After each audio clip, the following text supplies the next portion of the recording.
বন্ধুরা, আজ আমরা রাতের আঁধারের পাখিদের সাথে পরিচিত হব। যখন সবাই ঘুমিয়ে পড়ে তখন এদের আসল জগৎ জেগে ওঠে। চলো তাদের এই রহস্যময় জীবন সম্পর্কে জেনে আসি। এটা হলো প্যাঁচা। প্যাঁচাকে ইংরেজিতে বলে আউল। প্যাঁচা তার ডানায় থাকা বিশেষ পালকের সাহায্যে উড়ন্ত অবস্থায় প্রায় কোনো শব্দই করে না, তাই শিকার কিছু টেরই পায় না। এটা হলো নাইটজার। একে ইংরেজিতে বলে নাইটজার। দিনের বেলায় এরা গাছের ডাল বা মাটির সাথে এমনভাবে মিশে থাকে যে এদেরকে খুঁজে বের করা প্রায় অসম্ভব। এটা হলো কমন নাইটহক। একে ইংরেজিতে বলে কমন নাইটহক। এরা উড়ন্ত অবস্থায় তাদের বিশাল মুখ খুলে দিয়ে বাতাসের মধ্যে থাকা পোকামাকড় ধরে খায়, অনেকটা জালের মতো।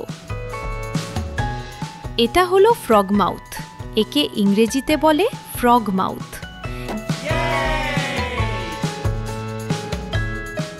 এরা ভাঙা ডালের মতো এমন নিখুঁতভাবে অভিনয় করে বসে থাকতে পারে যে অন্য কোনো প্রাণী বুঝতেই পারে না এটি একটি পাখি।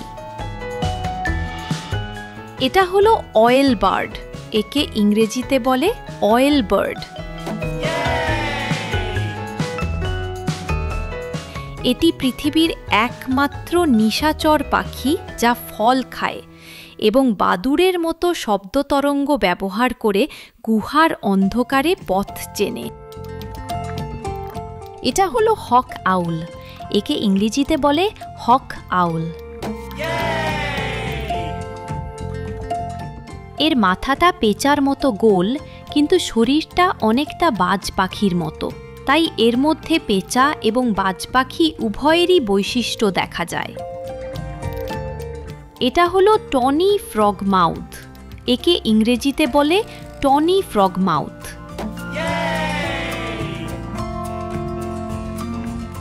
এরা পেঁচার মতো দেখতে হলেও শিকার ধরার জন্য পায়ের নখ ব্যবহার করে না, বরং তাদের ব্যাঙের মতো চওড়া মুখ দিয়ে শিকার ধরে। এটা হলো নিশি বক। একে ইংরেজিতে বলে নাইট হেরন। অন্ধকারে এদের চোখ দুটো লাল রত্নের মতো জ্বলজ্বল করে, যা তাদের রাতের বেলায় পানির নিচে মাছ দেখতে সাহায্য করে। এটা হলো লক্ষ্মী পেঁচা। একে ইংরেজিতে বলে বার্ন অল।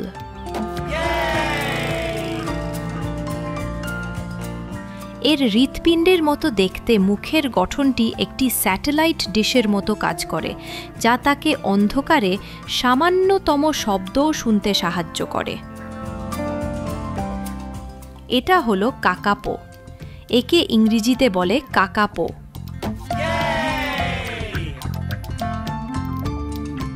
এটি পৃথিবীর একমাত্র তোতা পাখি যা উড়তে পারে না, এবং এর শরীর থেকে ফুলের মতো মিষ্টি একটা গন্ধ বের হয়। বন্ধুরা, রাতের এই পাখিদের জগৎটা সত্যিই রহস্য আর রোমাঞ্চে ভরা।